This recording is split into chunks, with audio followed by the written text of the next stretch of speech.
আসসালামু আলাইকুম আরহামাতুল্লাহি ওয়াবারাকাতু। ভালো আছেন সবাই? আর কিছু উঠবেন, উজু ইস্তেঞ্জা সেরে আসেন। রাত ভারী হলে খুব জোর করে বসিয়ে রাখা উচিত নয়। মানুষের তো মেজাজ নাকি, যদি খুব মনে প্রাণে লাগে, একটু ভালোবাসার মাধ্যমে আল্লাহর কথা, নবীর কথা, কোরআনের কথা শুনতে চান, একটু ভালোবাসার খাতিরে আল্লাহকে সন্তুষ্ট করার জন্য সামনের দিকে চলে আসেন। দুজন থাক সেই ভালো, একজন থাক সেই ভালো। আর যদি সবাই চলে যান আমি চলে যাবো, একজন থাকলে আমি থাকবো। আসেন ভাই, বেসটাকে পুরো কমিয়ে দেন। হ্যাঁ, পুরো কমিয়ে দেন, রিবাবও মেরে দেন, একদম সিম্পল আওয়াজ, রিবাবও কমিয়ে দেন, দিয়ে হালকা টন দেন। আসেন একটু আগের দিকে আসেন, একটা সুন্নাত অন্তত জীবিত করেন। রাত ভারী হচ্ছে তো, একটু সামনের দিকে উঠে আসেন। যে জায়গায় বসেছিলেন ওই জায়গাটা আল্লাহর কাছে সাক্ষী দেবে। যখন নতুন করে একটা জায়গায় বসবেন ওই জায়গাতে আল্লাহ যদি কবুল করেন এটাও আল্লাহর কাছে সাক্ষী দেবে। ভাই যারা পিছনে আছেন একদম কাছাকাছি সামনের দিকে আসেন, মহব্বত বাড়ুক।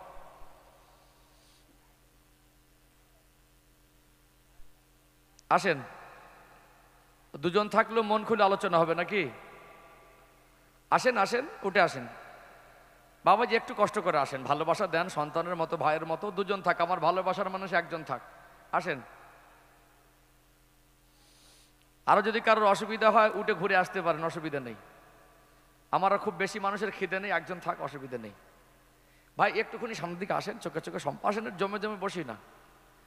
আল্লাহ যাকে ভালোবেসে বসিয়ে রাখবেন তো বসে থাকবেন, যিনি চলে যাবার তিনি চলে যাবেন। এই যে রাত জেগে কষ্ট করে বসে আছেন, অবশ্যই কষ্ট, তাই তো নাকি? কষ্ট না?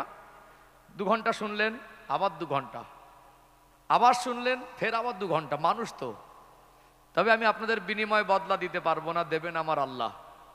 এই যে আমরা যে কটা মানুষ এখানে বসে আছি রাত জেগে, শুধু আমরা বসে আছি? আমরাই কি রাত জাগছি না? হসপিটালের চাতোয়ালে কিছু মানুষ তারাও রাত জেগে বসে আছে। একটু রেসপন্স দেন। তারা ভালো আছেন, আমরা ভালো আছি। হসপিটালের চাতোয়ালে যারা বসে আছে তারা ভালো আছেন, আমরা ভালো আছি। আমরা ভালো আছি। শুধু হসপিটালের চাতোয়ালে মানুষ নেই, হসপিটালের বেডে কিছু মানুষ কষ্টে কাতরাচ্ছে, তারা ভালো আছেন, আমরা ভালো আছি। এই গ্রামের মানুষ সবাই কিন্তু সারা রাত জাগতে পারবে না, সারা রাত জলসা শোনা সবাই শ্রোতা নয়। আমাকে উঠিয়ে দিয়েছেন কঠিন সময়, সময়টা যেহেতু এই সময়টা আমার সময় না, সময়টা উল্টোপাল্টা করলেন। এখন এত টাকা খরচা, এই পরিকাঠামোকে নষ্ট করা উচিত হবে না, সবার একটা দায়বদ্ধতা আছে। যাক, ভালোবেসে যে কটা মানুষ বসেছেন আল্লাহ যেন কবুল করেন, বলেন আল্লাহুম্মা আমিন। আমি চেষ্টা করব আল্লাহকে ভালোবেসে, আল্লাহকে সাক্ষী রেখে আমার হক আদায় করার। আমার যতটুকু দায়িত্ব আমি দায়িত্ব পালনের জন্য চেষ্টা করব আপ্রাণ। এবং আমরা সবাই যারা এখানে এসেছি, বসেছি, আমার কাছে শেষ পর্যন্ত যারা বসে থাকবেন, প্রত্যেকটা মানুষের জন্য মনে হয় আজকে মাহফিল থেকে কিছু পেয়েছি, এইটুকু যেন আমি দিতে পারি, সেই তৌফিক আল্লাহ পাক আমাকে দেন, বলেন আল্লাহুম্মা আমিন। আর যদি কারোর মনে হয় উঠে যাব তাও যেতে পারেন, আমি একবার বাগানটা সাজিয়ে নিতে চাইছি, অসুবিধা নেই। আউযু বিল্লাহি মিনাশ শাইতানির রাজীম। বিসমিল্লাহির রহমানির রহিম।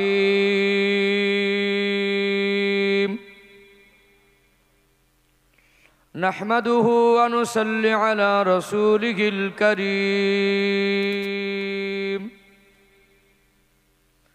আম্মা বা'দু ফায়া আইয়ুহাল হাদিরুনা রাহিমাকুমুল্লাহ।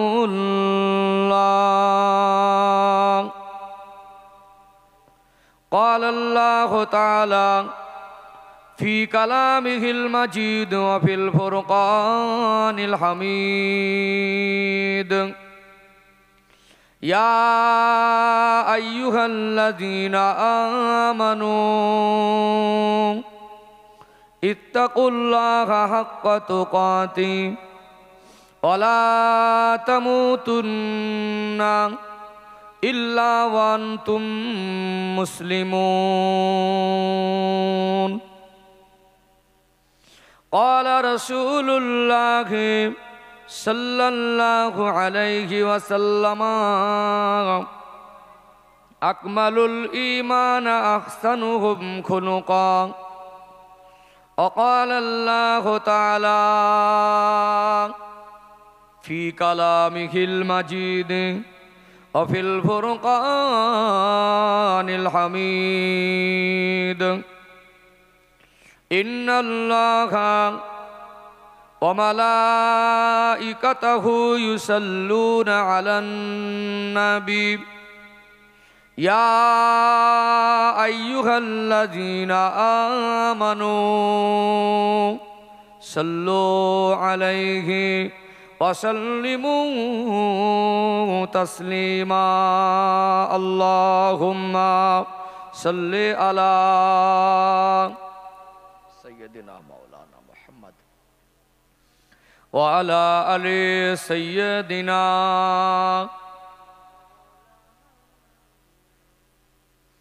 मेरे आँखों के पुतली में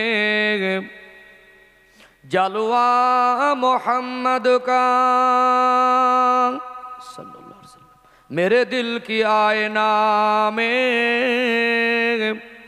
नक्शा है मोहम्मद का।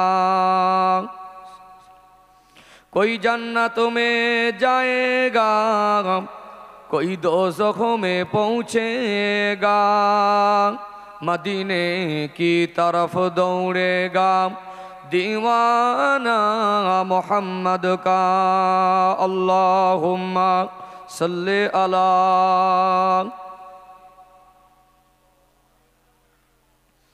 व अला अली सय्यदिना।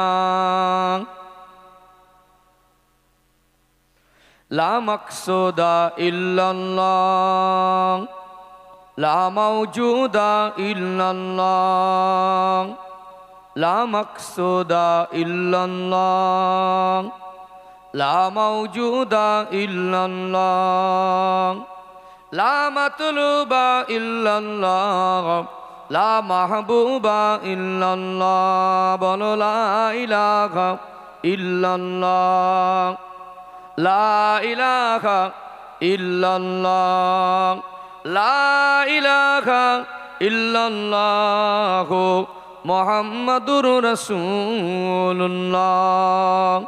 সকলে বলুন সাল্লাল্লাহু আলাইহি ওয়াসাল্লাম। সম্মানিত উপস্থিতি, প্যারা হাজরানে মাজলিস, উপস্থিত অধ্যকার মাহফিলের সঞ্চালক তথা সম্মানিত সভাপতি সাহেব, মুআজ্জাজ মোহতারাম উলামায়ে কেরাম, হুফাজে কেরাম, হুজ্জাজে কেরাম, সম্মুখ উপবিষ্ট বয়োজ্যেষ্ঠ দিনদার পরহেজগার আল্লাহওয়ালা মুরব্বী বাপজানেরা, আমার সমবয়স্ক বয়কনিষ্ঠ স্নেহের ভাইয়েরা, পর্দার অন্তলার অবস্থানরতা, পর্দানাসীনা শিক্ষিতা ধার্মিকা, সম্মানিতা মমতাময়ী আমার মায়েরা বোনেরা, সকলকে জানাই শ্রেণী বিশেষ শ্রদ্ধা, প্রাণ উজাড় করা, হৃদয় নিংড়ানো আন্তরিক শুভেচ্ছা ও ভালোবাসা।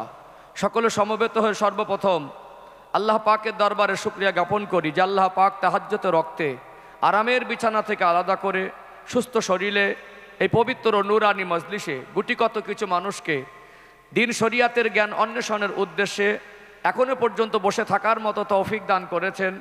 আল্লাহ পাকের দরবারে শুকরিয়া আদায়ের জন্য কৃতজ্ঞতা প্রকাশে অন্তরের অন্তরস্থল থেকে সম্মিলিত কণ্ঠে ভক্তির সঙ্গে প্রাণ ভরে বলেন আলহামদুলিল্লাহ। আর একবার প্রাণ ভরে সবাই মিলে একটু উচ্চ আওয়াজে বলেন আলহামদুলিল্লাহ। আল্লাহ পাকের প্রশংসার পরপর অসংখ্য দরুদ ও সালাম প্রেরণ করি। দরুদ সালামে ঝর্ণাধারা বর্ষিত হোক মসজিদে নববী শরীফে সবুজ গম্বুজের নিচে রসুল পাকের রওজা আতহারে ভক্তির সঙ্গে বলুন সাল্লাল্লাহু আলাইহি ওয়াসাল্লাম। সম্মানিত উপস্থিতি, দীর্ঘক্ষণ ধরে অত্যন্ত ধৈর্য সবরের সঙ্গে দিন শরিয়াতের অনেক গুরুত্বপূর্ণ আলোচনা শ্রবণ করলেন। একের পর এক ওলামায়ে কেরামেরা গুরুত্বপূর্ণ আলোচনা রেখেছেন। আপনারা ধীরস্থিরভাবে ধৈর্য ধারণ করে শ্রবণ করে এসেছেন। যে সময় মানুষের ধৈর্য একটু কমে যায়, যে সময় মানুষের চোখে ঘুম ঘুম আসে, যে সময় শয়তান বারবার ধোঁকা দেয় এই জান্নাতের বাগান থেকে আরামে বিছানায় নিয়ে যাওয়ার জন্য, যে সময় কিছু মানুষ চলে যায়, কিছু মানুষ বসে থাকে, সেই সময় আমার মতো অধম, গুনাহগার, নালায়েক, অযোগ্য, খুব ছোট মাপের মানুষ আমার মতো গুনাহগারকে আল্লাহ আপনাদের খেদমতে হাজির করেছেন। আমার জন্য দোয়া করেন আল্লাহ পাক আমাকে সংক্ষিপ্ত কিছু আলোচনা করার তৌফিক দান করেন, বলেন আল্লাহুম্মা আমিন।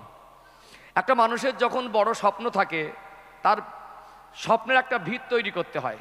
যদি কেউ মনে করে 3 তলা 4 তলা 5 তলা একটা ঘর করব, তার ভিত দরকার আছে না নেই?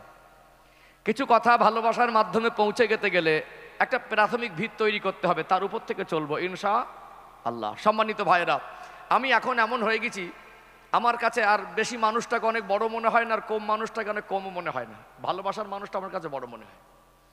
এমন হয়ে গেছি আমি, আমার কাছে যদি দুটো মানুষ মন দিয়ে বসে শোনে আর আমি দুটো মানুষের কাছে মন দিয়ে বলতে পারি, ওটা আমার কাছে সত্যি তৃপ্তি লাগে। এমনও বহু মাহফিল করেছি এবছরে, সামনে থেকে পিছনে ভালো করে দেখা যায় না। বাংলাদেশে মাহফিল করলাম, মুর্শিদাবাদ জেলায় মাহফিল করলাম, অনেক বড় প্যান্ডেল, অনেক লাইটিং, অনেক বড় বড় বক্তা, অনেক বড় মনে হয় না। স্বচ্ছ মন নিয়ে আমি বলতে বসেছি, আল্লাহ যদি আমার এই বসার উপরে খুশি হয়, আপনারা শুনতে বসেছেন, দুটো মানুষ যদি থাকে তার উপরে যদি আল্লাহ খুশি হয়, ওটাই হলো কামিয়াব। কথা কি বুঝতে পারছেন? একদম ওয়াজ কিন্তু বোঝানো জিনিস, বুঝে নেওয়া জিনিস। আমি এখানে বসেছি, আমি পাগলা না। আপনারা আমার সামনে বসেছেন, আপনারা কিন্তু বোবাও নয়। পাগলা উদ্দেশ্যহীনভাবে কথাবার্তা বলে, তার কথাকে শুনলো আর কে শুনলো না, কে বুঝলো না, তার কোনো হিসাব থাকে না। আর বোবা মানুষ কিছু বলতে চাইলে বলতেও পারে না। অতএব আমি যখন এখানে কথা বলতে বসেছি, আপনারা আমার সামনে আছেন, আমি কিন্তু উদ্দেশ্যহীনভাবে বলবো না। আর আপনারা যখন শুনবেন, শুনতে পাচ্ছেন, বলতে পারেন, তাহলে একটু চোখে চোখে, একটু মুখে মুখে সম্পর্ক থাকলে একটু রেসপন্স দেবেন, তাহলে দিতে নিতে সুবিধা হবে। আপনারা বোবার মতো রাত ভারী হয়ে যাচ্ছে বসে থাকবেন, আর আমি উঠে পাগলের মতো আমার মতো বকে যাব, সেটা কি ভালো হবে? একটু ভালোবাসার মাধ্যম থেকে দিলে, ভালোবাসার মাধ্যমে পৌঁছে দেবো, ভালোবাসার মাধ্যমে গ্রহণ করবেন, সেটা ভালো লাগবে কি লাগবে না? আমি আবারও বলছি, যদি এখনই কেউ উঠে যেতে চান যেতে পারেন, আমার অসুবিধা নেই। বিশ্বাস করুন, যদি একজন বসে থাকে একটা আপত্তি করি না আমি, অসুবিধা নেই। আসলে বিশেষ করে আমি সারা রাতের জলসার পক্ষপাতী না তো। এখন মানুষের মেজাজ, ধৈর্য ধারণ, ব্যতিব্যস্ততা সব ভিন্ন হয়ে গেছে। আগের দিনে পাতলা জলসা হতো, আগের দিনে জলসার কদর ছিল, মোবাইলে জলসা পাওয়া যেত না, এত নামি দামি বক্তাকে হাতের মুঠোয় পাওয়া যেত না। আগে বক্তার এখন নাম হয়েছে, তাকওয়া কমে গেছে। আগের দিনে বক্তাদের নাম কম ছিল, তাকওয়ালা মানুষ পাওয়া যেত। কথা ঠিক না বেটি? কে কথা কি বুঝতে পারছেন? সাথ দেবেন, কিছু দেখি কিছু দিতে পারি কি। যাই হোক, যেটাগুলো মানুষ আছেন, আমি বলবো পিছনে না বসে গায়ে গায়ে বসবেন, ও পিছন খালি থাক নাকি, গায়ে গায়ে বসবেন ইনশা আল্লাহ। যাই হোক, সম্মানিত ভাইয়েরা, যে কথা বলছিলাম, তো একটু ভিত তৈরি করে নেই। যেহেতু এই মাসটা হলো শাবান মাস, জানেন তো, শবে বরাত জানেন তো, আলোচনা কিছু প্রথম থেকে হয়েছে শবে বরাত সম্পর্কে? হয়নি তো? তাহলে আমি শেষের দিকে মনে যেগুলো ছেড়ে যাচ্ছে একটু মেকআপ দিয়ে দেবো ভালো। হ্যাঁ, এই মাস যেহেতু বরকতময় মাস, এই মাসে আমাদের কি করণীয়, কি বর্জনীয়, কোন কাজ করতে হবে, কোন কাজ ছাড়তে হবে, এই মাসটাকে আমরা কিভাবে আমাদের আমলে জিন্দেগিতে কাজে লাগাবো, আসলে এই মাসে কি কোনো গুরুত্বপূর্ণ শবে বরাত বলে কোনো জিনিস আছে কিনা, যদি থাকে তাহলে তার গুরুত্ব কতটা, তাৎপর্য মহত্ব কতটা, একটু আলোকপাত করা সংক্ষিপ্ত আকারে দরকার আছে না নেই? এটা হলো শাবান মাস, মহরম মাস এখন অনেক বাকি। মহরম মাসে রস করলে তো হবে না, হবে কি? তাহলে সময়ানুপাতে কথা বললে মানুষ উপকৃত বেশি হয়। এই মাসের করণীয় বর্জনীয় যদি আমি একটু তুলে ধরি তাহলে সুবিধা হবে, সেদিকটাও খেয়াল রাখছি ইনশা আল্লাহ। বরং শবে বরাতকে সামনে রেখে ওর ভিতর থেকে ওয়াজের রুট তৈরি করে নেবো ইনশাআল্লাহ।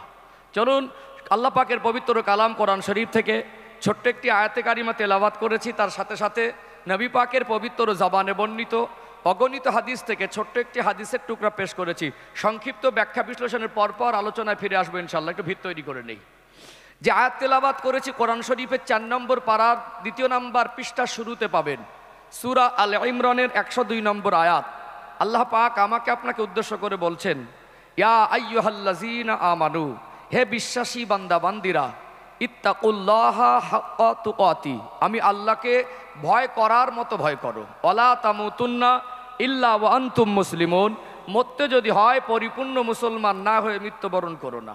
এই আয়াত আমি পড়েছি, আয়াতের আমি মানে করেছি, এখন বিস্তারিত ব্যাখ্যা করিনি, তবে আপনাদের এই আয়াত মুখস্থ, এর মানেও মুখস্থ। আমি একটু ব্যাখ্যাটা একটু সূক্ষ্মভাবে দেবো ইনশা আল্লাহ।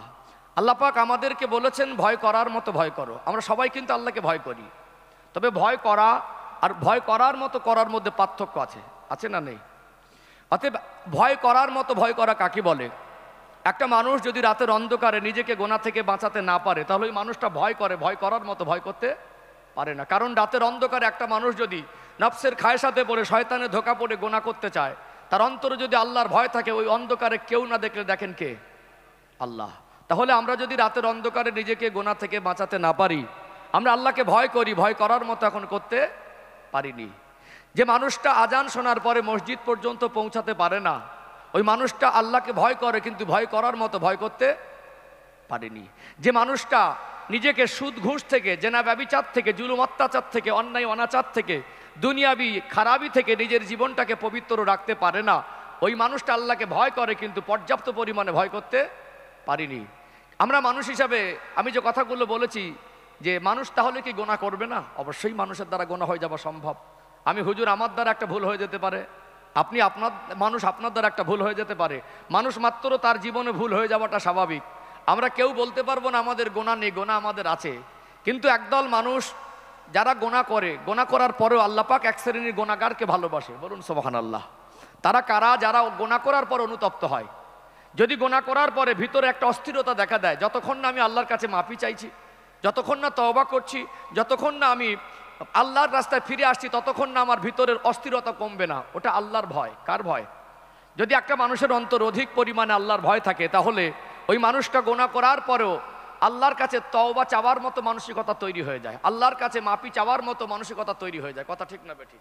তাহলে যদি কেউ গুনাহ করার পরে আল্লাহর কাছে ক্ষমা চাওয়ার মতো মানসিকতা তার মধ্যে তৈরি না হয়, তাহলে সে আল্লাহকে ভয় করে পর্যাপ্ত পরিমাণে করতে পারে না। আসলে আল্লাহর ভয় এত দামি সম্পদ। একটা মানুষের জীবনে যদি আল্লাহর ভয়ের পরিমাণ বেশি থাকে, যার অন্তরে আল্লাহর ভয় যত বেশি, তার জীবন তত পবিত্র বেশি। বলুন সুবহানাল্লাহ। একটু প্রাণ খুলে বলেন, সবাই মিলে মন খুলে বলেন। আল্লাহর ভয় অনেক দামি জিনিস, তাই না? আল্লাহর ভয় অনেক দামি জিনিস। কারণ দুনিয়ায় মানুষের শরীর খারাপ হলে তার চিকিৎসা হসপিটাল আর ডক্টরখানায় হয়। মানুষের চরিত্র নষ্ট হয়ে গেলে তার চিকিৎসাটা, মানুষের মনুষ্যত্ব নষ্ট হয়ে গেলে, আমালে জিন্দেগি নষ্ট হয়ে গেলে তার ট্রিটমেন্টটা এই কোরআন এবং হাদিস থেকে হয়। মানুষের শরীর খারাপ হলে মানুষ ব্যতিব্যস্ত হয়, পাতলা পায়খানা হলো, জ্বর হলো, মাথার যন্ত্রণা হলো, ছটপট করে কখন ভালো হব, কখন সুস্থ হব। ডক্টর ঔষধ দিল, সারছে না, ডক্টর পাল্টে দেয়, দেয় কি দেয় না? ডক্টরও পাল্টে দেয়। শরীর খারাপ হলে মানুষের সুস্থতার ব্যতিব্যস্ত দেখা যায়, কিন্তু মানুষের মনুষ্যত্ব, চরিত্র, আমলে জিন্দেগি নষ্ট হয়ে গেলে ব্যতিব্যস্ততা দেখা দেয় না। এই আলামত আল্লাহর ভয় অন্তর থেকে কমে যাবার আলামত। কথা বোঝা গেল? তাহলে আল্লাহকে ভয় করার মতো ভয় করতে হবে। সম্মানিত ভাইয়েরা, পরের একটু ব্যাখ্যা দেই, কেন শুধু এই ব্যাখ্যা নিয়ে পড়ে থাকলে হবে না, আরো ব্যাখ্যা আছে, সংক্ষিপ্ত আকারে দিলাম। আল্লাহ পাক পরে বলছেন, ওয়ালা তামুতুন্না ইল্লা ওয়া আনতুম মুসলিমুন, পরিপূর্ণ মুসলমান না হয়ে মৃত্যুবরণ করো না। প্রত্যেক জিনিস একটা কমপ্লিট দরকার। কি দরকার? পরিপূর্ণতা না পেলে কোনো জিনিসের সঠিক মূল্য আসে না, মূল্যবোধ হয় না। দেখবেন ভাত তরকারি মায়েরা রান্না করে, যদি পরিপূর্ণতায় না আসে, ওই তরকারিটা অখাদ্যর মতো ব্যবহার হয়। কি ভালো লাগবে? আপনার একটা করে জামা পরে আছেন, যদি সব ঠিক আছে, সেলাই পকেটের একটা কানে 1 ইঞ্চি সেলাইটা ঝুলে থাকে, বাদ দেয়, কিরকম হবে? ভালো লাগবে? ভালো লাগবে না। পরিপূর্ণতা একটা আলাদা জিনিস। অতএব পরিপূর্ণ হতে বলেছেন। আমরা মুসলমান, কিন্তু পরিপূর্ণ মুসলমান নয়। পরিপূর্ণ মুসলমান হতে গেলে আমাদের কি করা দরকার? এটা কিন্তু প্রশ্ন, এটা প্রশ্ন। যেটা বান্দাবান্দি আল্লাহর বিধান, আল্লাহর বিধানের ভিতরে দুটো দিক, একদিক আদেশ আর একদিক নিষেধ। প্রত্যেকটা আদেশমূলক আল্লাহর বিধানকে মেনে নেওয়ার ভিতরে বান্দাবান্দির সার্বিক কল্যাণ আছে। বলুন সুবহানাল্লাহ। প্রত্যেকটা নিষেধমূলক বাণীকে মেনে নেওয়ার ভিতরে ইসলামিক জীবন ব্যবস্থার মধ্যে আল্লাহ এবং তার প্রিয় হাবিবের যত আদেশ আছে মেনে নিলে কল্যাণ, যত নিষেধ আছে ওটাও মেনে নিলে কল্যাণ। অতএব আল্লাহ বলেছেন পরিপূর্ণ মুসলমান হও। পরিপূর্ণ মুসলমান হতে গেলে আল্লাহর বিধানকে মুখে স্বীকার করা, ওটাকে মেনে নেওয়া, আর আমালে জিন্দেগিতে বাস্তব বয়ান করার মধ্যে আসমান জমিন পার্থক্য। নামাজ পড়তে হবে, নামাজ ফরজ, আমরা সবাই মেনে নিয়েছি, তাই তো নাকি? কিন্তু নামাজ সবাই পড়ে না। পর্দা ফরজ, এটা আমার মা বোনেরা সবাই জানে, সবাই মেনেছি, স্বীকার করেছি, এটা বিশ্বাস করি, কিন্তু আমরা পর্দা সবাই করতে পারছি না। সুদ ঘুষ হারাম, কিন্তু আমরা মেনে নিয়েছি, কিন্তু আমরা নিজেকে মুক্ত করতে পারছি না। তার মানে পরিপূর্ণ মুসলমান হতে পারিনি। এই পরিপূর্ণ মুসলমান হওয়ার রাস্তা খুঁজে নেব। প্রত্যেকটা মানুষ ও জাতির জীবনের সার্বিক সমস্যার সমাধান ইসলামের মধ্যে রয়েছে। বলুন সুবহানাল্লাহ, বলুন সুবহানাল্লাহ। একটা হাদিস পড়েছি, সংক্ষিপ্ত ব্যাখ্যা দেই। সম্মানিত ভাইয়ের, আল্লাহ নবী সাল্লাল্লাহু আলাইহি সাল্লাম বলছেন, আকমালুল ঈমানা আহসানুহুম খুলুকা, তোমাদের মধ্যে ওই ব্যক্তি প্রকৃত ঈমানদার যার আখলাক, চরিত্র ভালো। আমরা জানি মানুষের চরিত্র, কিন্তু চরিত্র একরকম না, দুরকম, একটা বাইরের আর একটা ভিতরের। এই ভিতরের চরিত্র যদি ভালো না হয়, আল্লাহর কাছে প্রিয় হওয়া যাবে না। জামা কাপড় ভালো, গাড়ি বাড়ি ভালো, চেহারা ভালো, ফেস কাটিং ভালো, কিন্তু মন যদি ভালো না হয়, মনুষ্যত্ব ভালো না হয়, আল্লাহর কাছে প্রিয় হওয়া যাবে না। আজ মানুষের আপডেট হয়েছে, গাড়ি বাড়ি রাস্তাঘাট সব কিছু, কিন্তু আমরা আমাদের মনুষ্যত্বকে আপডেট করতে পারিনি। বেলাল রাদিয়াল্লাহু আনহুর চেহারা কি পরিষ্কার ছিল? ছিল না। তিনি তানার নামে 1 শতক জমি ছিল? ছিল না। তিনি ব্যক্তিগতভাবে 100 দিরহামের মালিকও, কিন্তু অন্তর মনুষ্যত্ব এত বেশি পরিষ্কার ছিল, অন্তরে আল্লাহর ভয় এত বেশি ছিল, নবীর ভালোবাসা এত বেশি ছিল, তিনি জমিন থেকে হাঁটলে তার পায়ের আওয়াজ আল্লাহর জান্নাতে শোনা যেত। জোরে বলুন। তিনি আজান শুরু করতেন, তোতলা ছিলেন, ঈমান আনার জন্য তার উপরে জুলুম অত্যাচার হয়েছিল, লোহার টুকরা উত্তপ্ত আগুনে লাল করে গালের মধ্যে ঢুকিয়ে দেওয়া হয়েছিল, চিরজীবনের মতো তোতলা হয়ে গেলেন। আজান শুদ্ধ করে দিতে পারতেন না, তিনি আজান শুরু করতেন জমিনে, আর আওয়াজটা পৌঁছে যেত আল্লাহর আরশে আজিমে। বলুন সুবহানাল্লাহ। তাহলে আমাদের মনুষ্যত্বের আপডেটটা খুব দরকার। আসলে মানুষ বলে উন্নতি হয়েছে, আমি আজকে হাতে কলমে বুঝিয়ে দেবো, মানুষ মনুষ্যত্বের উন্নতি করতে পারিনি। আমার কথায় কেউ রাগ করবেন আর কেউ রাগ করবেন না এই চিন্তাধারা নিয়ে বলবো না, আমার কথায় কে রাগ করুক এই চিন্তাধারা নিয়ে বলা উচিত নয়, কথা ঠিক না বেঠিক? কিন্তু এখানে দায়িত্ব হলো কাউকে ছোট করা, কাউকে মানে কোণঠাসা করা, কাউকে আক্রমণ করা, কারোর অপমান করা, এ উদ্দেশ্য একজন দিনের দায়ী যিনি কোরআনের কথা মানুষের কাছে পৌঁছে দেবেন তার মধ্যে থাকা উচিত নয়। তারপরে বলবো কিছু কথা যদি আসে আমি ভালোবাসার মাধ্যম থেকে বোঝাবো, কষ্ট দেওয়ার নিয়েতে নয়। মনে রাখবেন হয়তো ভালো লাগুক আর না লাগুক, ভালো জিনিস জীবনের ভালাইয়ের জন্য মেনে নেওয়াটাই শোনা, ভক্তিটাই ভালো। সবাই মিলে একটু নরমি আওয়াজে ভক্তির সঙ্গে প্রাণ ভরে একটু আওয়াজ দেন তো, নারে তাকবীর। আর একটু প্রাণ ভরে নারে তাকবীর। এই পর্যন্ত বুঝতে পেরেছেন? বুঝতে পেরেছেন? যাই হোক, এইভাবে থাকেন আলহামদুলিল্লাহ। যদি কারোর কষ্ট হয় তারপরে বলছে যে মনে হাসতে চলে যাবেন, অসুবিধা নেই, কারণ আমি কষ্ট করে চেপে রাখা মানুষ না। দুই একজন দেখবেন উঠে গেলে রাগ করে, আমি রাগ করিনি। কি বুঝতে পারছেন তো আমার কথা? চলুন ছোট ছোট করে আগে বাড়ি।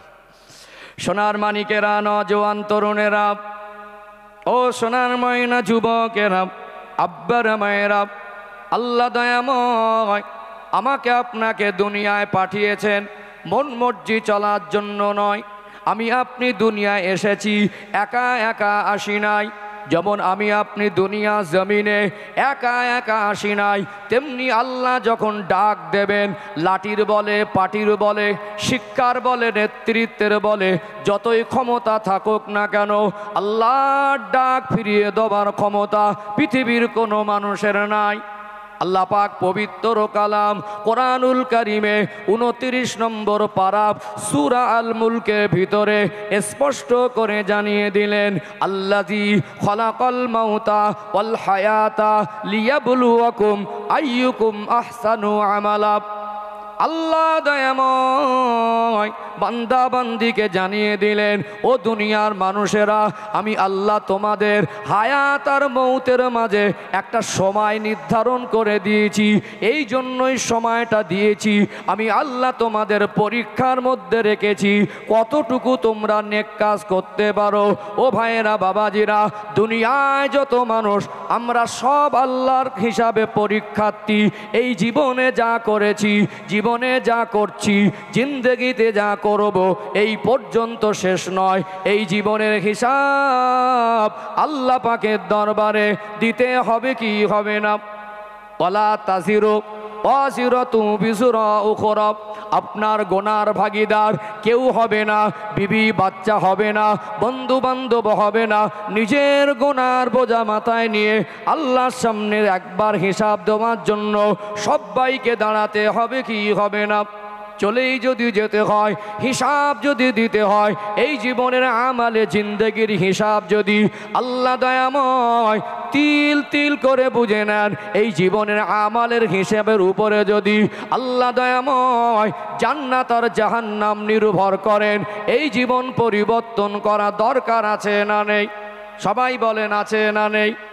ও ভাইজানেরা, মেদিনীপুর জেলার সোনার মানিক যুবকেরা, আব্বারা মায়েরা, গাড়ি আমার, বাড়ি আমার, বিবি আমার, বাচ্চা আমার, দুনিয়াদারি অর্থ সম্পদ কিছুই নিয়ে যেতে পারবেন না।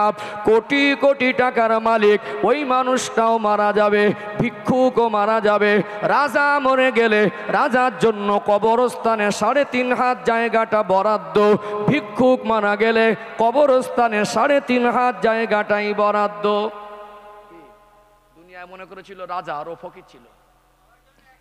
ও ভাইজানেরা, সোনার মানিক যুবকেরা, আব্বারা মায়েরা, একজন মন্ত্রীর যেমন কাফন দেওয়া হয়, একজন মজদুরের কাফনের মধ্যে পার্থক্য হয় না।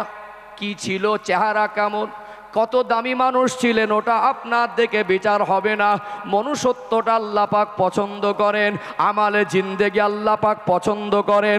আপনার জীবন জিন্দেগির উপরে আল্লাহ দয়াময় তিনি যদি খুশি না হন, সন্তুষ্ট না হন, যত টাকার মালিক হন, যত বড় নেতা হন, আর যত বড় হুজুর আর নামাজি হন না কেন, আমার জিন্দেগির উপরে আল্লাহ যদি খুশি না হয়, এ জীবনের 1 পয়সা মূল্য নেই। আছে? সেই জিনিসটা আজকে সমাজের থেকে আস্তে বিলুপ্ত হয়ে যাচ্ছে নাকি? মানুষ জেদাজেদি ও করেছে এটা আমি করব, সে হারাম হোক আর হালাল হোক দেখার দরকার নেই, টাকা দরকার। কি দরকার? কথা বাস্তব না অবাস্তব? তাহলে শবে বরাতের মাস, তাহলে বলুন আমাদের জীবন পরিবর্তন দরকার আছে না নেই?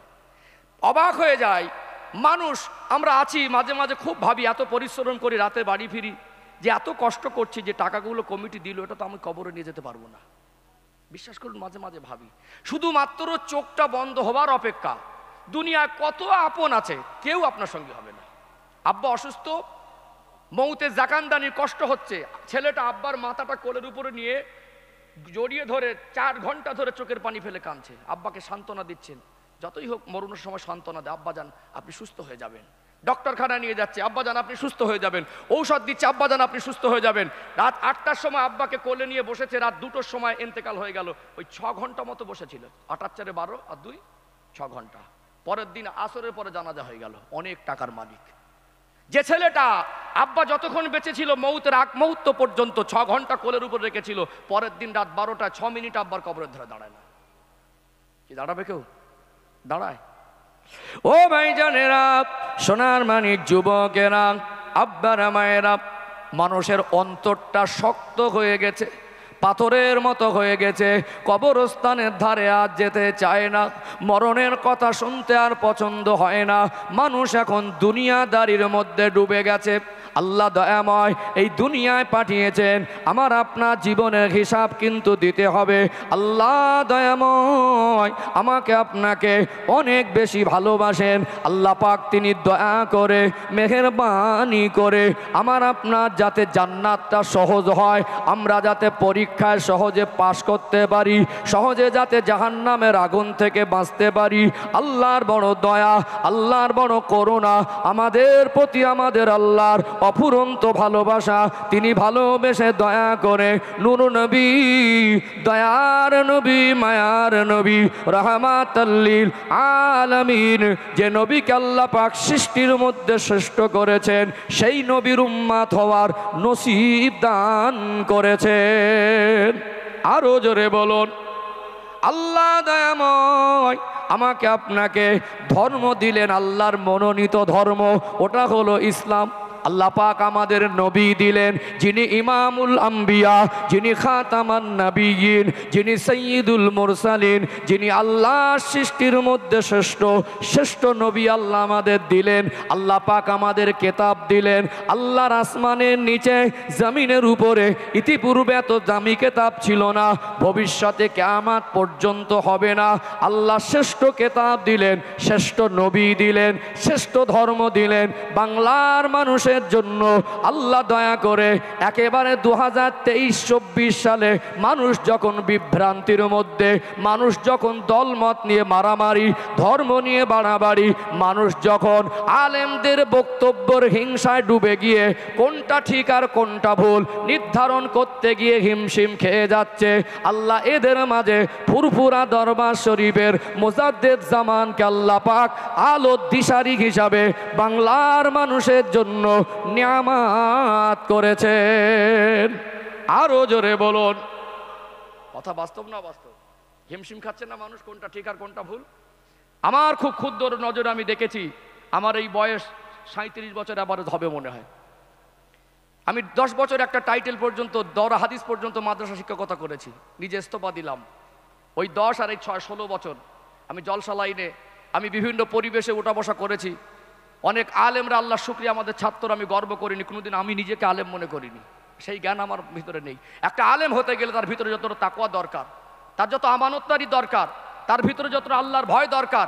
ইন্নামা ইয়াখশাল্লাহা মিন ইবাদিহিল উলামা, আল্লাহ পাক বলছেন নিশ্চয়ই ওলামা সম্প্রদায় আমাকে ভয় করে। কিন্তু আমি নিজে নিজে আমার জীবন নিয়ে মূল্যায়ন করে দেখেছি, আল্লাহ যে কথা বলেছেন কোরআন শরীফে, আলেম সম্প্রদায় আমি আল্লাহকে বেশি ভয় করে, আসলে হয়তো আমি তাদের ক্যাটাগরির মধ্যে পড়তে পারিনি, বিশ্বাস করুন। তবে আমি খুব ক্ষুদ্র মানুষ, খুব নগণ্য গুনাহগার মানুষ।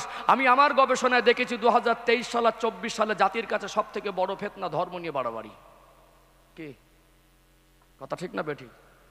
খোল সব ঝাঁঝরা হয়ে গেছে, ফাঁপা হয়ে গেছে, কিন্তু ধর্ম নিয়ে বাড়াবাড়ি, পুরো ময়দান গরম, পুরো ময়দান গরম। ফেসবুকের মাধ্যম দিয়ে ইমান যাচ্ছে আর ফেসবুকের মাধ্যম দিয়ে ইমান আসছে। কি যাচ্ছে, আবার আসছে, যাচ্ছে আবার আসছে। জাতির কাছে থেকে বড় ফিতনা আমাদের জীবনে আরো আল্লাহ কি ফিতনার মাঝে ফেলে দেন আল্লাহ ভালো জানেন। আল্লাহ আমাদের সবার ঈমান আমলকে হেফাজত করেন, বলেন আল্লাহুম্মা আমিন। কে যে ঠিক আর কে যে ভুল, কে যে নেককার আর কে যে গুনাহগার, এই গোলক ধাঁধায় পড়ে গেছে। কোন হুজুর ভালো আর কোন হুজুর খারাপ, কাকে উপর থেকে ভালো আর ভিতর থেকে ভালো, এইটুকু মানুষ বুঝতে পারছে না। দেখে এক্ষুনি মনে হবে আল্লাহর ওলি, পরেক্ষণে গিয়ে বলে হবে না এই লোকটা তো তেমন মনে হচ্ছে না। সিদ্ধান্ত পাল্টাচ্ছে তো সময় নেয় না কি গো। আগে কিন্তু এই জিনিসগুলো ছিল না। আমার ইউটিউবার ভাইরা রয়েছে ভালো বুঝবে, এখন ইউটিউব জগৎটা একটা অন্যরকম জগৎ না, এই একটা জগৎ আর ইউটিউব জগৎ আলাদা জগৎ। বিশ্বাস করুন দুনিয়া খুব কঠিন পরিস্থিতিতে। আল্লাহ নবী সাল্লাল্লাহু আলাইহি সাল্লাম বলেছেন তোমাদের মধ্যে আমার উম্মতের মধ্যে এমন একটা কঠিন সময় আসবে ঈমান বাঁচানো কঠিন হয়ে যাবে। ঈমান বাঁচানো, একটা আগুনের টুকরা হাতে রাখা যেমন কঠিন, তার থেকে নিজের ঈমানটুকু বাঁচানো কঠিন। কারণ আগুন হাতে রাখতে কষ্ট হয়, কষ্ট হয়, কিন্তু ঈমান চলে যাবে বুঝতে পারবে না। ঈমান চলে যাবে বুঝতে পারবে না, ও নিজেই জানে না আমার ঈমান চলে যাচ্ছে। কথা কি রাগ করছেন নাকি? বাস্তব না অবাস্তব? তাহলে কথাগুলো ভাববেন। আমি কিন্তু কথাগুলো শুধু শোনানোর জন্য বলছি না, কথাগুলো ভাববেন। আজকে সমাজের চিত্র এমন হয়ে গেছে, আমি শবে বরাতের আলোচনায় আসবো, একটু কটা কনফিউজ প্রশ্ন কাটিয়ে দেই। এত টাকা খরচা করলেন, জলসার উদ্দেশ্য কি? আমি ধরলাম এত টাকা খরচা করলেন, আমার ভাইয়েরা খাটাখাটনি বেশি করেছে না কম করেছে? এই জলসা দিচ্ছে, কিছু মানুষ এর বিরোধী থাকবে, কিছু মানুষ সমালোচনা করেছে, কিছু মানুষ টাকা দিতে গিয়ে দুবার তিনবার ঘুরিয়েছে। এত কষ্ট পরিশ্রম 10 দিন 15 দিন নিজের ব্যক্তিগত কাজকাম বন্ধ করে দিয়ে ছোটাছুটি হাঁটাহাঁটি করেছে। আজকে রাতটা ওই জলসা কমিটিরা বুঝতে পারছে ওদের মাথায় কতটা হেডেক। কি ঠিক বলছি না ভুল বলছি? একটা বক্তা যদি মিস করে সব দোষ জলসা কমিটির, তাদের জবাব দিতে দিতে মানে ঘাম ছুটে যায়। অতএব এই সময় আজকে দিনে ভাবতে অবাক লাগে সম্মানিত ভাইয়েরা, এই এত টাকা খরচা করে জলসা দিলেন, উদ্দেশ্য কি? মনে করবেন যে মানুষ যাতে ভালো হয়। কি বলবে? মানুষ যাতে, আর এটা মানুষের ধারণা যে হুজুর আসবে, হুজুর আপনি এমন করে ওয়াজ করেন কাল থেকে যেন নামাজি হয়। আমার কথাগুলো বুঝবেন, আমি বোঝাচ্ছি। হুজুর কাল থেকে যেন নামাজি বেড়ে যায়, বলে না? আবেদন থাকে হুজুরের কাছে আবদার, হুজুর এমন করে ওয়াজ করবেন গ্রামে তো সব সুদ ঘুষ বেড়ে যাচ্ছে, একটু ভালো করে কড়া করে দেন তো। আবার কিছু কিছু মানুষ একটু যারা কড়া ভাষায় ওয়াজ করে, ওদেরকে কড়া ভাষায় ওয়াজ করানোর জন্য দাওয়াত করে, খুব কড়া করে বলেন। ওকে আবার আসলে বলে আপনি তো এমনি কড়া বলেন, আরও কড়া করে বলেন। সে এসে আরও কড়া করে বলছে। আবার কে বলছে হুজুর বেপর্দা চলছে, মা বোনরা একটু পর্দার ওয়াজ করেন তো। তো হুজুররা ওয়াজ করছে, এত জলসা হচ্ছে, বলুন তো পরিবর্তন হচ্ছে? যেই পরিবর্তন হচ্ছে না, আর একদল মানুষ বলছে এই জলসা দিয়ে লাভ নেই। এটা সমাজের বর্তমান জলসা দেনেওয়ালা জলসা বিরোধীদের চিন্তাধারা। কথা ঠিক না বেঠিক? কথাগুলো কাগজে কলমে লিখে নেন। তাহাজ্জুদ রক্তে বসে আছেন, ওয়াজ করা আলাদা, হক আদায় করা আলাদা। বিশ্বাস করুন আল্লাহকে সাক্ষী রেখে বলছে আপনার হক আদায় করতে বসেছি। সম্মানিত ভাইয়েরা, বক্তার বাবা 14 পুরুষের ক্ষমতা নিয়ে আপনার জীবন পরিবর্তন করে দেবে। বক্তা আপনার জীবন পরিবর্তনের ঠিকাদার নয়, আলেম ইমাম আপনার জীবন পরিবর্তনের ঠিকাদার নয়, ওয়াইজিন জলসা কমিটি আপনার জীবন পরিবর্তনের ঠিকাদার নয়। জলসা কমিটি এসে যদি জলসা দিয়ে যদি মানুষের জীবন পরিবর্তন হতো, বক্তারা যদি ওয়াজ করে মানুষের জীবন পরিবর্তন করে দিত, আর যে পরিমাণে জলসা হচ্ছে, আর যে পরিমাণে নামি দামি বক্তা সমাজে মানে ব্যাঙের ছাতার মতো গজি উঠেছে, আজকে সমাজে এত খারাপই থাকার কথা ছিল না। মনে রাখবেন, মানুষ পরিবর্তন হয় না, মানুষ পরিবর্তন হয় না। এর মূল ঘাটতিটাকে আমরা খুঁজে পাচ্ছি না, খোঁজার চেষ্টা করছি না, আমরা উপর থেকে মেকআপ দিচ্ছি। কথা ঠিক না বেঠিক? মানুষ পরিবর্তন কেন হয় না? আসলে আমাদের ঘা এক জায়গায় কেটে গেছে, এক জায়গায় মলম লাগাচ্ছি আর এক জায়গায়। একটু ক্লিয়ার করে দেই, যত মানুষ এখানে এসেছেন আমরা ম্যাক্সিমাম মনে হয় প্রায় সন্তানের আব্বা, তাই তো নাকি? সন্তানের আব্বা। সন্তানের আব্বা না হলে হয়তো আমার আব্বা আছে, আমি সন্তান, এরকম আছে, আছে না নেই? তবে বেশিরভাগ সন্তানের আব্বা। বলুন আপনার সন্তান, আপনার দায়িত্ব বেশি না আমার দায়িত্ব বেশি? আপনার সন্তান, আপনার সন্তানের উপরে আপনার দরদ মায়া বেশি না আমি হুজুরের মায়া বেশি? 20 বছর ধরে একটা ছেলেকে আপনি মানুষ করছেন, যে ছেলেটার প্রতি আপনার এত মায়া, ছেলেটা অসুস্থ হলো, 10 কাঠা জমি সম্বল ছিল, ডক্টর বলছে এক্ষুনি অপারেশন করতে হবে। 10 কাঠা জমি বিক্রি করার রাস্তা ছিল, ওটাও বিক্রি করে দেয়। তাহলে মাত্র 10 কাঠা জমি, ওটা বিক্রি করে বাচ্চার চিকিৎসা করা হয় কি হয় না? চিকিৎসা করা হয় না? সম্মানিত ভাইয়েরা, তাহলে 10 কাঠা জমি নিজের সম্পদের থেকে বাচ্চার মায়া বেশি। একদম কিছু নেই, নিরুপায় হয়ে গিয়ে মানুষের কাছে হাত পেতে ভিক্ষা করে। একটা কাগজ রিপোর্ট নিয়ে গিয়ে মানুষের দ্বারে দ্বারে গিয়ে বলে বাবু আমাকে কিছু সাহায্য করেন, আমার বাচ্চাটা অসুস্থ, বলে না? তাহলে নিজের আত্মসম্মানের থেকে ভিক্ষা করতে দ্বিধাবোধ করে না, তার থেকে বাচ্চার প্রাধান্য বেশি। 10 বছর এত কষ্ট করে রোজগার করে, সংসার চালিয়ে কিছু টাকা বাঁচিয়ে তিল তিল করে জমা করেছে, মনে করেছিল একটা ঘর করব। ছেলে অসুস্থ, ওই 10 বছরের কষ্টের টাকাটা হাসি মনে খরচা করে কি করে না? তাহলে যে সন্তানের প্রতি এত মায়া, 10 বছরের কষ্টের টাকার থেকে সন্তানের দাম বেশি। 10 কাঠা জমি থেকে সন্তানের দাম বেশি, নিজের সম্মানের থেকে সন্তানের দাম বেশি। এই সন্তানকে আপনি 20 বছর মানুষ করলেন, সূরা ফাতিহা শেখালেন না, 20 বছর সময় পেলেন আপনি, আপনার স্ত্রী, আপনার পরিবারের সদস্যরা, তার দাদু দাদিমা, তার আপনজন, তার কাছের মানুষ, রক্তের সম্পর্ক, 20 বছর মিলে সপরিবারে একটা বাচ্চাকে সূরা ফাতিহা শেখালেন না, হুজুর 2 ঘন্টা কি করে শেখাবে? কথা বোঝা যায়নি? আপনার সন্তানকে আপনি 20 বছর মানুষ করলেন, বাচ্চাটাকে কোরআন কারিমে শিক্ষা দিলেন না, নামাজের তালিম দিলেন না, তার ভিতরে ইসলামিক আদর্শ কত পার্সেন্ট আছে সে বাস চিন্তাধারা আপনার মাথায় 0%। হুজুর এসে ওয়াজ করে জীবনে ওই ছেলেটাকে পরিবর্তন করে দিয়ে যেতে পারবে না, কাগজে কলমে লিখে নেন। কথা বাস্তব না বাস্তব? আর যদি পর্দার কথা বলি, 20 বছর ধরে মেয়েকে মানুষ করেছে, 20 বছর, ছেলেটা তবুও তো জানাজা নামাজটা মাঝে সাঝে পড়ে, কেন গ্রামে আশপাশে মাইয়েত হয়ে গেলে তো জানাজাটা পড়তে হয়। আমরা হানাফি মাযহাবের মানুষ, আমাদের মাযহাবের মাসালা, আমাদের মেয়েরা মসজিদে নামাজ পড়তে যায় না, জুমার দিন নামাজ পড়তে, ঈদের দিন নামাজ পড়তে যায় না, জানাজা পড়তে যায় না। তাহলে তাদের জন্য একটু সুযোগ সুবিধা আছে। ছেলে বলে জানাজা গেল, ছেলে বলে 2 দিন নামাজ পড়লো, 5 ওয়াক্ত না পড়লে মাঝে মাঝে জুমার নামাজটা পড়ে, এটা ছেলে বলে। কিন্তু ওর একটা বোন আছে, ছেলেটার 18 বছর বয়স, বোনটা 16 বছর বয়স, 16 ওয়াক্তের নামাজ পড়েছে কিনা সন্দেহ আছে। ও দোষ সব হুজুরের নাকি? ও দোষ জলসা কমিটির? 18 বছর হয়ে গেল, মেয়েকে বিবাহ দিবে, এখন জামাই খুঁজছে চকচকে আর ঝকঝকে। যদি বলে জামাইয়ের ফ্ল্যাট আছে, ঘর আছে, দোকান আছে, ব্যবসা আছে, টাকা পয়সা আছে, বললো যদি কোরআন শরীফ পড়তে জানে, বললো জানে না, বল চলবে, টাকা পয়সা থাকলে চলবে। কি নামাজ পড়ে ও খোঁজ দেবে না, টাকা পয়সা থাকলে চলবে। এই ছেলেটার অনেক কিছু আছে। তো বাবার বাড়ি ছিল, নাইটি আর ওড়না পড়তো, কি পড়তো? চুড়িদার পরতো, অন্তত পিঠটা মানুষ দেখতে পেত না। বিবাহ দিল, বিবাহের দিন থেকেই অর্ধনগ্ন শুরু, একটা নেটের একটা উপরে চাপিয়ে দিল, পিঠ পুরো খালি, মানে বিবাহের দিনে লোক বেশি, ওই দিন থেকে উদ্বোধন করে দিল, আজ থেকে দেখা শুরু। আজ থেকে কি শুরু? আজ থেকে আমার বউকে তোমরা যে যা পারো, এতদিন যেটা ঢেকা ছিল ওটা খুলে দিলাম, আজ থেকে শুরু করে দাও। রাগ করবেন না কথাগুলো। তাহলে যে বাড়িতে বৌমা হয়ে গেল, তার স্বামীর যথেষ্ট দায়িত্ব আছে স্ত্রীর প্রতি। এ তো বাপের বাড়ি চুড়িদার আর নাইটি পরতো, শ্বশুর বাড়ি গিয়ে কাপড় পরে, যখন স্বামীর সঙ্গে বের হয় তখন পিঠ খালি থাকে, মাথায় ওড়নাও নেয় না, বিয়ে বাড়ি যায় ফ্যাশন হয়ে আর্ধনগ্ন হয়ে যায়। এখন বাবা মা 20 বছর মেয়েকে পর্দা শিখালো না, স্বামী আরো 10 বছর কাছে রাখলো, পর্দার কথা বললো না, হুজুরের বাপের ক্ষমতা আছে অস্কর ওই মেয়েটাকে পর্দা নাশিনা করে দেবে। তাহলে দায়িত্বহীন গার্জেনরা, আর দোষ দিচ্ছি জলসা কমিটির। আমরা আমাদের সন্তানের প্রতি দায়িত্ব পালন করব না, আর বছরে 1 বার 2 বার জলসা দেবো, বড় বড় বক্তা না দেবো, রস করে সমাজ পরিবর্তন করে দিয়ে যাবে, এই চিন্তা নিয়ে জিন্দেগি কিয়ামতের আগ পর্যন্ত সমাজ পরিবর্তন হবে না। কথা টক লাগছে নাকি? এ কথা সবার মিষ্টি মিষ্টি লাগবে না, ভিটামিন ওয়াশ করলে ভালো লাগবে। আপনাদের ফোলা ওয়াশ করলে ভীষণ ভালো লাগবে, রাত জেগে বসে আছেন তো, ফোলা ওয়াশ করলে আল্লাহর কাছে দায়ী হয়ে যাবে, তাহাজ্জুদ রক্ত চলছে। কি আমি আপনাকে উন্নতির রাস্তা বলে দিতে এসেছি, আপনার জীবন পরিবর্তন করতে আসিনি। আমি আপনাকে নামাজি হওয়ার রাস্তা বলে দেবো, আমি আপনাকে মানুষ আল্লাহর পথে ফিরে আসুক সেই রাস্তা দেখিয়ে দেবো, আপনাকে আমি রাস্তা টেনে টেনে নিয়ে যেতে পারবো না। কি এখান থেকে যদি এখন উঠে চলে যান, আমি আপনার হাত ধরে টেনে আনতে পারবো? বলেন না। তাহলে আমি ওই জন্য বলি, কেউ যদি ভালো না লাগে চলে যান। কি কথা বোঝা যায়নি? আমি এখানে নামাজ পড়তে হবে কিভাবে সেই রাস্তা বলে দেবো, আপনাকে ধরে আমি 5 ওয়াক্ত তো টেনে টেনে এতটা মানুষকে মসজিদে নিয়ে যেতে পারবো না। আর যদি কোনো আলেমের ক্ষমতা থাকতো, আমার হাতে যদি পরিবর্তনের চাবি থাকতো, 2 ঘন্টার জন্য না, 2 মাস থেকেও এই জায়গার মানুষকে পরিবর্তন করে দিয়ে বাড়ি যেতাম। তাহলে আমাদের ঘা এক জায়গায় মলম লাগাচ্ছি, কি গো, ঘা এক জায়গায় মলম লাগাচ্ছি আর এক জায়গায়। সম্মানিত ভাইয়েরা, এখন আর একটা কথা আপনাদেরকে বলে রাখি, এইটুকু মনে রাখবেন, হেদায়েতের মালিককে। আপনি যদি হেদায়েত হতে না চান, আপনার হেদায়েত হবে না। আপনি যদি নামাজি না হন, আপনি যদি নামাজ না পড়েন, আমি আপনাকে নামাজি করে দিতে পারবো না। নিজে নিজে চিন্তা ভাবনা করেন, আমাকে পরিবর্তন হতে হবে।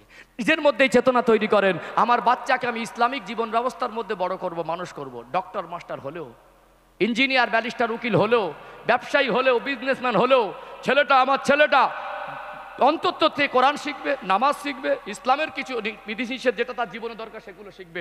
আমার মেয়েটা অন্তত পর্দার সঙ্গে বড় হবে, আমার মেয়েটাকে একটা পর্দানাসীনা পরিবারের হাতে তুলে দেবো, আমার মেয়েটাকে একটা দিনদার জামাই হিসেবে তুলে দেবো। এই চিন্তাধারা নেন, টাকা পয়সা কম হবে, মনুষ্যত্ব ঠিক থাকবে। টাকা পয়সা কম হবে, গাড়ি বাড়ি কম হোক, আল্লাহ যেন তার জিন্দেগির উপরে খুশি হয়। বলুন সুবহানাল্লাহ। দরকার আছে না নেই? এইবারে সমাজ পরিবর্তন হয় না, আর একদল মানুষ তারা উঠে পড়ে লেগেছে, জলসা দিয়ে লাভ নেই। তাহলে এ যেমন বলছে জলসা দিয়ে পরিবর্তন করে দেবো, আর হয় না বলে ও বলতে চাচ্ছে জলসা দিয়ে পরিবর্তন হয়, তাহলে হয় না মনে বাদ দেবে, তাই তো নাকি? তাহলে দিনের কথা শোনানো মানুষকে বন্ধ করা যাবে না, কোরআনের বাণী শোনানো মানুষকে বন্ধ করা যাবে না, অন্তরগুলো মুর্দা হয়ে যাবে। সে মানে না, তার ব্যর্থতা, সে ভালো হচ্ছে না, তার ব্যর্থতা, কিন্তু কোরআনের বাণী শোনানো বন্ধ করা যাবে না। আল্লাহ নবী সাল্লাল্লাহু আলাইহি সাল্লাম এত বিরোধী হওয়ার পরেও মক্কার কুরাইশরা তিনি দিন প্রচার বন্ধ করেছিলেন। কোন নবী তাদের জীবনে হাল ছেড়ে দিয়েছিলেন যে পারবো না বলে? ছেড়ে দিয়েছিলেন? তাহলে আমার দায়িত্ব পৌঁছে দেবার, আপনার দায়িত্ব, ভালো হবেন না হবেন সেটা আপনার দায়িত্ব। চলুন এ শবে বরাত একটু আলোকপাত করি। ঘুম লাগছে নাকি? বাবাজিরা আলোচনায় কষ্ট পাচ্ছেন? কি করে রাগ করছেন? আর যদি বলেন হুজুর ভিটামিন ওয়াশ করুন তো অসুবিধা নেই, ঘুরে দেবো, লাইন ঘুরিয়ে দেবো নাকি? হ্যাঁ, একটু আওয়াজ দেন নারে তাকবীর, আর একটু প্রাণ ভরে আওয়াজ দেন নারে তাকবীর। এটা কি সাউথন চক নাকি? সাউথন চক না? এবারে মনে হচ্ছে আমার লোকেশন কিন্তু সাউথন চকটা আমি লিখিনি। এবারে আরেকবার এসেছিলাম সাউথন চকটা মনে পড়েছে, এখানে এসেছিলাম একবার আমি। হ্যাঁ এসেছিলাম একবার। আরেকটু প্রাণ ভরে আওয়াজ দেন নারে তাকবীর। সিলসিলায়ে হক মুজাদ্দিদে জামান আহলে সুন্নাত ওয়াল জামাত সাউথন চক গ্রামবাসী বিন্দু, এ মাহফিলের কমিটির সাহেবানগণ, নারে তাকবীর। ও ভাইজানেরা, সোনার মানিক যুবকেরা।